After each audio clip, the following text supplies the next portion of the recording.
കൂട്ടുകാർക്കും നല്ലൊരു രാത്രി ആശംസിച്ചുകൊണ്ട് മാമ്പഴത്തിന്റെ പുതിയ വീഡിയോയിലേക്ക് സ്വാഗതം. ആദ്യമായിട്ട് കാണുന്നവരാണെങ്കിൽ ചാനൽ ഇഷ്ടപ്പെട്ട ഒന്ന് സബ്സ്ക്രൈബ് ചെയ്യാൻ മറക്കരുതേ. അതോടൊപ്പം തന്നെ കണ്ടുകൊണ്ടിരിക്കുന്ന എല്ലാവരുടെ സപ്പോർട്ടിലേക്കും തുടർന്നും പ്രതീക്ഷിച്ചുകൊണ്ട് നമുക്ക് നേരെ ഗീതുവിന്റെ ഗോവിന്ദിന്റെ അടുത്ത ആഴ്ചയിലെ നല്ലൊരു പ്രമോ വിശേഷം കണ്ടാലോ. അടുത്ത ആഴ്ച നമ്മളെല്ലാവരും കാണാൻ കാത്തിരുന്ന കുറച്ച് നല്ല വിശേഷങ്ങളൊക്കെയാണ്. അങ്ങനെ അവസാനം ഗീതു ആ സത്യങ്ങളൊക്കെ തിരിച്ചറിയുകയാണ്. തന്റെ കണ്ണേട്ടന്റെ അമ്മ വിജയലക്ഷ്മിയാന്നുള്ള സത്യം ഇതറിഞ്ഞു കഴിഞ്ഞപ്പോ ഗീതുവിൽ ഒരു ഞെട്ടലാണ് ഉണ്ടാകുന്നത്. ഗീതു ഒരിക്കലും പ്രതീക്ഷിച്ചിരുന്ന കാര്യമല്ലത്. ഇത്രയും കാലം മറിഞ്ഞിരുന്ന രഹസ്യം അങ്ങനെ വെളിപ്പെടുവാണ്. അതിന്റെ വിശേഷങ്ങളും പിന്നീട് ഗീതുവും ഗോവിന്ദും തങ്ങളുടെ പ്രണയം പരസ്പരം പറയാനായിട്ട് തുടങ്ങുന്നുണ്ട്. അവസാനം അവർ തങ്ങളുടെ പ്രണയം അങ്ങനെ തുറന്നു പറയാണ്. അതിന്റെ നല്ല വിശേഷങ്ങളൊക്കെയാണ് നമ്മൾ കാണാൻ പോകുന്നത്. കഴിഞ്ഞ ദിവസം തന്നെ കണ്ടു, രാധികാമ്മ രണ്ടും കൽപ്പിച്ചായിരുന്നു.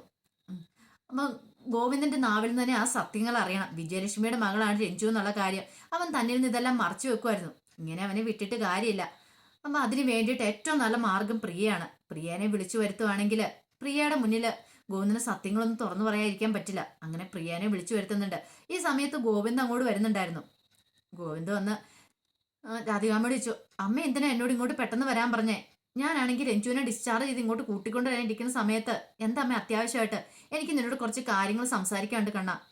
ആ രഞ്ജുവിനെ പറ്റി തന്നെയാ. നീ എന്തിനാ അവളുടെ കാര്യത്തിൽ ഇത്ര കെയർ എടുക്കുന്നേ? അല്ല, അതിന് മാത്രം കെയർ ചെയ്യാനായിട്ട് നിന്റെ ആരാ അവളെന്ന് ചോദിക്കുകയാണ്. ഈ സമയത്ത് ഒരു ഞെട്ടനുണ്ടായി ഗോവിന്ദില്. ഗോവിന്ദ് പറഞ്ഞു, അമ്മേ നീ കൂടുതലൊന്നും പറയണ്ട. ഇപ്പൊ എനിക്ക് നിന്നെക്കുറിച്ച് ഏറ്റവും കൂടുതൽ ടെൻഷൻ. ഇത്രയും കാലം ഗീതവും കിഷോറും തമ്മിൽ ബന്ധമുണ്ടെന്നായിരുന്നു. പക്ഷെ അതൊന്നും അല്ല സത്യം. അതിനേക്കാളും അപ്പുറം വേറെ എന്തൊക്കെയോ കാര്യങ്ങളുണ്ട്. ഇവിടെ പലരും പലതും പറഞ്ഞു തുടങ്ങിയിട്ടുണ്ട് എന്ന് പറയാണ്. ഈ സമയത്ത് പ്രിയ അങ്ങോട്ട് വരുന്നുണ്ട്. പ്രിയ താഴേക്ക് വന്നെന്നറിഞ്ഞപ്പോ തന്നെ എന്ത് ചെയ്യുവാണ്, വിജയലക്ഷ്മി അല്ല സോറി രാധികാമ്മ താഴേക്ക് ചെല്ലുവാണ്. താഴേക്ക് നിന്നപ്പോ തന്നെ പ്രിയ അങ്ങോട്ട് കയറുന്നു. പ്രിയനെ മാറ്റി അങ്ങോട്ട് കൂട്ടിക്കൊണ്ട് പോവാണ്. എന്നിട്ട് പറഞ്ഞേ, അവൻ വന്നിട്ടുണ്ട് കേട്ടോ, അവനോട് ചോദിക്കണം, രഞ്ജുവിനെ കുറിച്ചുള്ള സത്യങ്ങളൊക്കെ ചോദിക്കണം. ചോദിക്കാൻ മാത്രമല്ല, ഒരു കാര്യം പറഞ്ഞേക്കണം, ഒരു കാരണവശാലും ഹോസ്പിറ്റലിൽ നിന്ന് ഡിസ്ചാർജ് ആയിട്ട് രഞ്ജുവിനെ ഇങ്ങോട്ട് കൂട്ടിക്കൊണ്ടുവരാൻ സമ്മതിക്കരുത്. അതിന് വേണ്ട പ്രിയമോൾ എന്താന്ന് വെച്ച് ചെയ്തോണം, അറിയാലോ. നിന്റെ സ്ഥാനം എവിടെ പോണേ? ഇത് കേട്ട പ്രിയ പറഞ്ഞു, എന്റെ സ്ഥാനം തട്ടിയെടുക്കാനായിട്ട് ഒരാളെ ഞാൻ അനുവദിക്കില്ല. ഉറപ്പായിട്ടുള്ള കാര്യം അമ്മ ധൈര്യമായിട്ട് ഇരിക്കാൻ പറയുന്നുണ്ട്. പിന്നീട് ഗോവിന്ദന്റെ അരിയിലേക്ക് പ്രിയ വരുവാണ്. ആ പ്രിയനെ കണ്ടു ഗോവിന്ദ് ചോദിച്ചു, ഇതെന്താ മോളെ ഒരു മുന്നറിയിപ്പില്ലാതെ പെട്ടെന്ന് നീ വന്നേ? അതെന്താ? എനിക്ക് ഈ വീട്ടിലേക്ക് വരണമെങ്കിൽ മുൻകൂർ അനുവാദമൊക്കെ വേണം. അതെല്ലാം മോളെ ഞാൻ അങ്ങനെ ഉദ്ദേശിച്ച് ചോദിച്ചല്ല. പിന്നെന്താ, ഇപ്പോഴാണെങ്കിൽ പഴയ പോലെ ഒന്നും അല്ല. എന്നെ ഗോവിന്ദേട്ടൻ വിളിക്കണ പോലില്ല. അല്ലെങ്കിൽ എപ്പോഴും വിളിച്ച് വിവരങ്ങളൊക്കെ അന്വേഷിച്ചുകൊണ്ടിരിക്കുക. ഇപ്പൊ വിവരങ്ങൾ അന്വേഷിക്കാൻ പോലും എന്നെ വിളിക്കുന്നില്ലോ. അല്ലാതെ എനിക്ക് തിരക്കുണ്ടായിട്ടല്ലേ? തിരക്ക് ഞാൻ അറിയുന്നുണ്ട്. ആ രഞ്ജു അല്ലേ ഇപ്പൊ ഗോവിന്ദേന്റെ ഏറ്റവും വലിയ തിരക്കെന്ന് പറഞ്ഞിട്ടുണ്ടെങ്കിൽ എപ്പൊ നോക്കിയാലും അവളുടെ പുറകെ തന്നെയല്ലേ. അവളെ ഹോസ്പിറ്റലിൽ കൊണ്ടുപോകുന്നു, ചികിത്സിക്കുന്നു, അവളുടെ കൂടെ അവളുടെ എല്ലാ കാര്യങ്ങളും നോക്കി നടക്കുന്നു. അല്ല, ഞാൻ ഒരു കാര്യം ചോദിച്ചോട്ടെ, ഗീത ചേച്ചിക്ക് പോലും എത്ര പരിഗണന കൊടുത്ത് ഞാൻ കണ്ടിട്ടില്ല. എന്നെ ഗീത ചേച്ചിനേക്കാളും കൂടുതൽ പരിഗണന കൊടുക്കാനായിട്ട് ഗോവിന്ദന്റെ ആരാ അവളെന്ന് ചോദിക്കുകയാണ്. പെട്ടെന്ന് ഗോവിന്ദനോട് ഞെട്ടുണ്ടായി. അത് പിന്നെ ഗോവിന്ദന് എന്ത് മറുപടി പറയാനും നടത്തില്ല. രാധികാമ്മയെ ശ്രദ്ധിച്ചോണ്ടിരിക്കും അവൻ എന്താ മറുപടി പറയാനെന്ന് അറിയാൻ വേണ്ടിയിട്ട്. അത് മോളെ, അതെന്റെ ഫ്രണ്ടാന്ന് പറയണ. ഫ്രണ്ടാന്ന് വെറുതെ കള്ളത്തരം പറയണ്ട. പക്ഷെ ഫ്രണ്ടിനെ പോലെ അല്ലല്ലോ അവളുടെ എല്ലാ കാര്യങ്ങളും നോക്കണത്. ഒരു കാര്യം എനിക്ക് ഉറപ്പാ, എന്തോ ഒരു കാര്യമുണ്ട്. സത്യം പറ, ഗോവിന്ദേണ്ണും അവളും തമ്മിൽ എന്തെങ്കിലും ബന്ധമുണ്ടോ? ഗീത ചേച്ചിനെ ഞങ്ങളെയൊക്കെ ചതിച്ചോണ്ടിരിക്കുവാണെന്ന് ചോദിക്കണം. നീ എന്താ പ്രിയമോളെ ഇങ്ങനെയൊക്കെ പറയണേ? നീ തെറ്റിദ്ധരിച്ചിരിക്കുവാന്ന് പറയണേ. സത്യമായിട്ട് ഞാനും അവളും തമ്മിൽ വേറെ യാതൊരു തരത്തിലുള്ള ബന്ധങ്ങളൊന്നും ഇല്ലെന്ന് പറയണം. ഇതേ ഒരു കാര്യം ഞാൻ പറഞ്ഞേക്കാം, അവളുടെ കാര്യത്തില് ഇനി അധികം കെയറിങ്ങൊന്നും കൊടുക്കണ്ട. അവളുടെ വീട്ടുകാരൊക്കെയില്ലേ, അവളുടെ വീട്ടുകാരുടെ അടുത്തേക്ക് അവളെ പറഞ്ഞു വിട്ടാരെ. അല്ലെങ്കിൽ അവളെ എന്തിനാ ഇവിടെ താമസിപ്പിക്കുന്നേ? ഇവിടെ താമസിപ്പിക്കേണ്ട ആവശ്യമില്ലെന്ന് പറയാം. അത് മോളെ പെട്ടെന്ന് അങ്ങനെ പറഞ്ഞു വിടാൻ പറ്റുമോ? അവൾക്ക് ഇങ്ങനെ അസുഖമൊക്കെ ഉണ്ടായിരിക്കുന്ന സമയത്ത് അസുഖം ഉണ്ടായെങ്കിൽ അവളുടെ വീട്ടുകാരില്ലേ, ഒരു കാര്യം ചെയ്യാം, അവളുടെ വീട്ടുകാരുടെ അഡ്രസ്സും കേട്ടെ ഞാൻ വിളിച്ചു പറയാം, അവളെ വന്ന് കൂട്ടിക്കൊണ്ടു പോകാൻ പറയാം. അതൊന്നും വേണ്ടാന്ന് പറയാണ്. അന്നൊരു കാര്യം ഞാൻ പറഞ്ഞേക്കാം, ഹോസ്പിറ്റലിൽ ഡിസ്ചാർജ് ആയിട്ട് അവളെ ഈ വീട്ടിലേക്ക് കൂട്ടിക്കൊണ്ടുവരാനായിട്ട് ഞാൻ സമ്മതിക്കില്ല.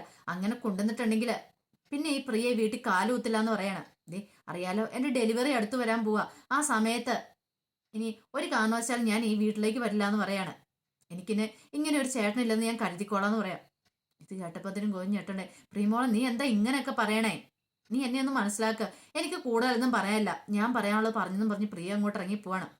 പെട്ടെന്ന് രാധിക പറഞ്ഞു, പ്രിയമോള് പറഞ്ഞു കേട്ടില്ലേ, അവൾക്ക് എന്തൊക്കെയോ സംശയങ്ങളൊക്കെ തോന്നി തുടങ്ങിയിട്ടുണ്ട്. ഒരു കാര്യം ചെയ്യുക, നീ ഇനി അവളെ ഇങ്ങോട്ട് കൊണ്ടുവരണ്ട. രഞ്ജുവിനെ അവളെ അവളുടെ പാട്ടിന് പറഞ്ഞു വിട്ടേക്ക്. അല്ലേലും ഇനി മതി. എന്തിനാ അവളെ പോലെ ഒരു തലവേദന എടുത്ത് തലയെ വെക്കേണ്ട ആവശ്യം നിനക്കുണ്ടോ കണ്ണാ? ഇതിന്റെ പേരില് ഗീതുവിന് പോലും നിന്നോടൊരു അകൽച്ചയല്ലേ? പിന്നെ നീ എന്തിനാ ഈ വേണ്ടാത്ത വയ്യാവിലേക്ക് തലയെ വെക്കണമെന്ന് ചോദിക്കുകയാണ്. എന്നും പറഞ്ഞ് രാധികാമ്മ അങ്ങ് പോയി. ഗോവിന്ദ് ആകെപ്പാടെ പെട്ടു. ഇനിയിപ്പോൾ എന്ത് ചെയ്യും? ഇനിയിപ്പം അവളെ കൊണ്ടുവന്നിട്ടുണ്ടെങ്കിൽ പ്രിയമോള് പിണങ്ങിപ്പോവും. രഞ്ജുവിനെ ഒഴിവാക്കാൻ പറ്റില്ല. രഞ്ജുവും തന്റെ പെങ്ങളാണ്. പക്ഷെ ആ സത്യങ്ങളൊക്കെ ഇപ്പൊ തുറന്നു പറയാൻ പറ്റില്ലാത്തൊരവസ്ഥയാണ്. ഇനി എന്ത് ചെയ്യും ഭഗവാനെ എന്നൊരു ചിന്ത ഗോവിന്ദന്റെ ഉള്ളിൽ ഉണ്ടാകുന്നുണ്ട്. ഈ സമയത്ത് ധ്യാനും ഗീതവും വിജയലക്ഷ്മി എല്ലാവരും സംസാരിച്ചുകൊണ്ടിരിക്കുകയായിരുന്നു. രഞ്ജു ഭയങ്കര സന്തോഷത്തിലായിരുന്നു. രഞ്ജു വിജയലക്ഷ്മിയെ കെട്ടിപ്പിടിച്ച് പൊട്ടിക്കരഞ്ഞ് തന്റെ ഇതുവരെയായിട്ടും താൻ ചെയ്തു പോയ തെറ്റുകളെല്ലാം പൊറുക്കണമെന്നും പറഞ്ഞിട്ട് അമ്മനെ കെട്ടിപ്പിടിച്ച് കരയുവാണ്. വിജയലക്ഷ്മിക്കും ഭയങ്കര സന്തോഷമായി. അപ്പൊ ഗീതുവാണ് ഇതിനെല്ലാം പിന്നിൽ പ്രവർത്തിച്ച് അവൾ ഒറ്റയെടുത്ത് കാണുവാണ് തനിക്ക് ഈ സൗഭാഗ്യം ഉണ്ടായത്. ഗീതു പറഞ്ഞ പോലെ തന്നെ വാക്ക് പാലിച്ചിരിക്കുന്നു. ഇങ്ങനെ സന്തോഷിച്ച് വിജയലക്ഷ്മി ഇരിക്കുന്നുണ്ടായിരുന്നു. കുറച്ചു നേരം കഴിയുമ്പോഴത്തേനും അജാസിന്റെ ഒരു ഫോൺ കോൾ വരുന്നുണ്ട് ഗീതുവിനെ വിളിച്ചിട്ട്, അല്ല തിരക്കിലാണോ പെങ്ങളേക്ക്? എന്താ? അതെ, എനിക്ക് അത്യാവശ്യമായിട്ട് പെങ്ങളെ ഒന്ന് കാണണം എന്ന് പറയാം. ഇല്ല എന്താ?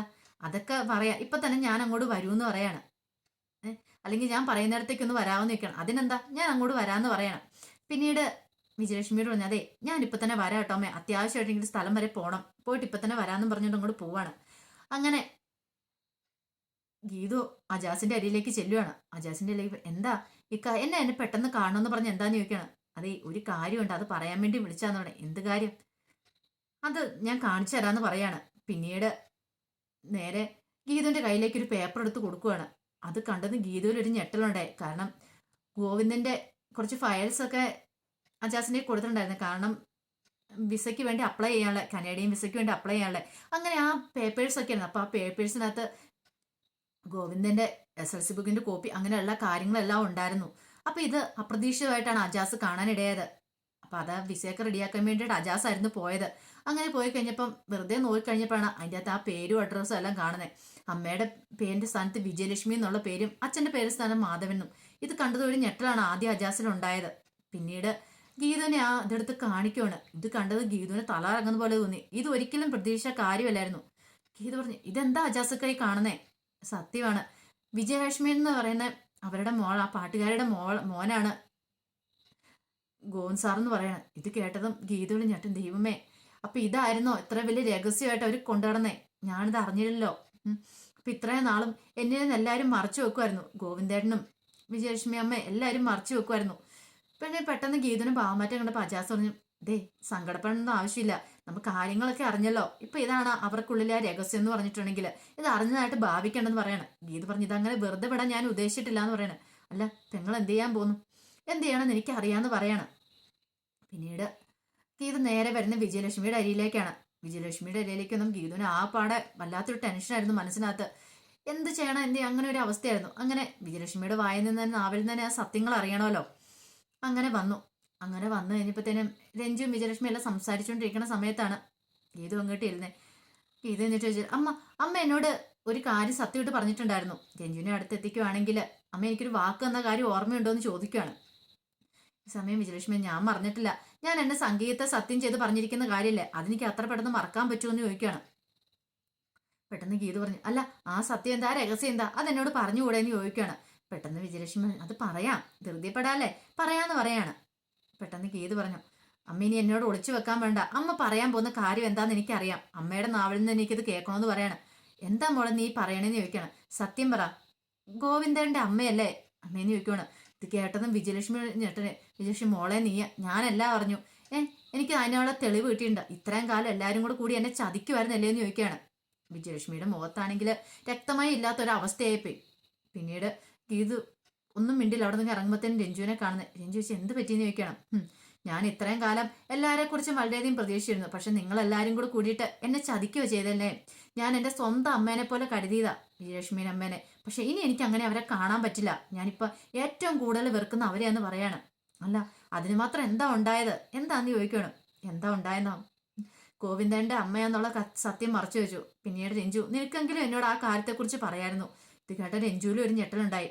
തങ്ങളെല്ലാവരും ഇത്രയും കാലം മറച്ചു വെച്ചിരുന്ന കാര്യം അത് ഗീതു പറഞ്ഞിരിക്കുന്നു. രഞ്ജു പറഞ്ഞു, അല്ല അത് ഗീതു, ഞാൻ ഒന്നും പറയണ്ട, എനിക്കിനി കൂടുതലൊന്നും അറിയാനുമില്ല, ഞാൻ പോകുക എന്ന് പറഞ്ഞുകൊണ്ട് ഗീതു അങ്ങോട്ട് ഇറങ്ങിപ്പോവാണ്. ഗീതു ഇറങ്ങിപ്പോയതും വിജയലക്ഷ്മി വല്ലാത്തൊരു ഞെട്ടലുണ്ടായത്. വിജയലക്ഷ്മിക്ക് എന്ത് ചെയ്യണമെന്ന് അറിയത്തില്ല. കാരണം എന്താ പറയണമെന്ന് കരുതിയിരുന്ന കാര്യമാണ്, പക്ഷെ അവള് സത്യങ്ങളൊക്കെ കണ്ടുപിടിച്ചിരിക്കുന്നു. അങ്ങനെ ഗീതു ഇറങ്ങി അങ്ങ് നടക്കുവാണ്. ഗീതുവിന് വല്ലാത്തൊരു വിഷമവും ബുദ്ധിമുട്ടൊക്കെ ഉണ്ടായി. എന്ത് ചെയ്യണമെന്ന് അറിയത്തില്ലാത്തൊരവസ്ഥയാണ്. അങ്ങനെ വീട്ടിൽ വന്ന് കയറി കഴിയുമ്പോഴും ഗീതുവിന്റെ ഉള്ളില് താൻ കണ്ടുപിടിച്ച ആ സത്യങ്ങളൊക്കെ ആയിരുന്നു ഉണ്ടായിരുന്നത്. ഈ സമയത്ത് ഗോവിന്ദ് അങ്ങോട്ട് വന്ന് രഞ്ജുവിനെ കുറിച്ച് ചോദിക്കുന്നുണ്ട്. പക്ഷെ ഗീതു അതിനൊന്നും മറുപടിയൊന്നും പറഞ്ഞില്ല. ഗീതു വല്ലാത്തൊരവസ്ഥയിലായിരുന്നു. ഗോവിന്ദിന് മനസ്സിലായി എന്തോ ഒരു പ്രശ്നമുണ്ടെന്ന് മനസ്സിലായി. ഈ സമയത്ത് രഞ്ജു ഗോവിന്ദനെ വിളിക്കുന്നുണ്ട്. രഞ്ജു ഗോവിന്ദനെ വിളിച്ചിട്ട് ധ്യാൻ വന്ന കാര്യമൊക്കെ പറഞ്ഞിട്ടുണ്ടായിരുന്നു. ധ്യാൻ വന്ന കാര്യം പറഞ്ഞു കഴിഞ്ഞപ്പോൾ ഗോവിന്ദന് ഭയങ്കര സന്തോഷമൊക്കെ ആയി. പക്ഷെ അതിനേക്കാളും അപ്പുറം എന്ന് പറഞ്ഞിട്ടുണ്ടെങ്കിൽ ഗീതു ആ സത്യം അറിഞ്ഞെന്ന് അറിഞ്ഞപ്പോൾ തന്നെ ഗോവിന്ദനോട് ഞെട്ടണ്ടായി. രഞ്ജു വിളിച്ചു പറഞ്ഞു, ഗീതു ആ സത്യങ്ങളൊക്കെ അറിഞ്ഞിട്ടുണ്ട്. വിജയലക്ഷ്മി അമ്മേനെ കുറിച്ചുള്ള സത്യങ്ങളൊക്കെ അറിഞ്ഞെന്ന് പറയാണ്. ഗോവിന്ദന് ഒരു കാര്യം ഉറപ്പായി. ഇനിയിപ്പോൾ എന്ത് ചെയ്യണമെന്ന് അറിയത്തില്ല. അവള് കാര്യങ്ങളൊക്കെ അറിഞ്ഞിട്ടുണ്ടെങ്കിൽ ഇനിയിപ്പോൾ എന്തായിരിക്കും അവള് ചെയ്യാൻ പോകുന്നത്? അവളുടെ മുന്നിൽ താൻ എങ്ങനെ പോയി നിൽക്കും? ഇത്രയും കാലം ആരാണോ അറിയില്ലെന്ന് വിചാരിച്ചുകൊണ്ടിരുന്നത്, അവരാണ് സത്യങ്ങളൊക്കെ അറിഞ്ഞിരിക്കുന്നത്. അപ്പൊ അതിന്റെ വിശേഷങ്ങളൊക്കെയാണ് നമ്മൾ ഇനി അടുത്ത ആഴ്ച കാണാൻ പോകുന്നത്. അത് മാത്രമല്ല, ഇനിയിപ്പം ഗീതു ഗോവിന്ദനെ മനസ്സിലാക്കാൻ തുടങ്ങുക. ആ സമയത്തെ കാര്യങ്ങളിൽ ഇനിയിപ്പോൾ ഗോവിന്ദ് എല്ലാം പറയും. അതിനുള്ള കാരണങ്ങൾ എന്താണെന്നൊക്കെ വിജയലക്ഷ്മിയും പറയും ഗീതുവിനെ വിളിച്ചിട്ട്. എല്ലാം അറിഞ്ഞു കഴിയുമ്പോൾ വിജയലക്ഷ്മിയുള്ള ദേഷ്യമൊക്കെ ഗീതുവിന് പോകുന്നുണ്ട്. അത് മാത്രമല്ല, ഇനിയിപ്പോൾ അവർ രണ്ടും കൂടി അവരുടെ പ്രണയം തുറന്നു പറയാൻ പോകുന്നുണ്ട്. ഇനിയിപ്പം ഗീതുവിന് അതേ കാലം തന്നെ മനസ്സിലെ പ്രണയം ഒളിപ്പിച്ചു വെക്കാൻ പറ്റില്ല. അതുപോലെ തന്നെ ഗോവിന്ദനും. അങ്ങനെ അവർ തമ്മിലുള്ള ഇഷ്ടങ്ങൾ തുറന്നു പറയാണ്. പക്ഷെ ഈ സമയം രാധികാമ്മ രഞ്ജുവിനെ ഇല്ലാതാക്കാണ്ട് ശ്രമിക്കുന്നുണ്ട്. അപ്പൊ അതിന്റെ വിശേഷങ്ങളൊക്കെ കാണുന്നത്. ഇനിയിപ്പോ ആരൊക്കെ എന്തൊക്കെ ശ്രമിച്ചെന്ന് പറഞ്ഞാൽ ഒരു കാര്യമുണ്ട്. ഗീതവും ഗോവിന്ദും ഇനിയിപ്പോ പിരിയാൻ പോകുന്നില്ല. അവരിപ്പോ ഒന്നാം പോവാണ്. ഇതൊക്കെ അറിഞ്ഞു കഴിയുമ്പോ രാധികാമ്മയ്ക്ക് ഒന്നും ചെയ്യാൻ പറ്റാവുന്നൊരവസ്ഥയിലേക്കാണ് പോകുന്നത്. അപ്പൊ ആ വിശേഷമൊക്കെ നമുക്ക് എല്ലാവർക്കും കാത്തിരിക്കാം കേട്ടോ. ഒരിക്കൽ കൂടി എല്ലാവർക്കും നല്ലൊരു രാത്രി ആശംസിച്ചുകൊണ്ട് നിർത്തുന്നു. നന്ദി.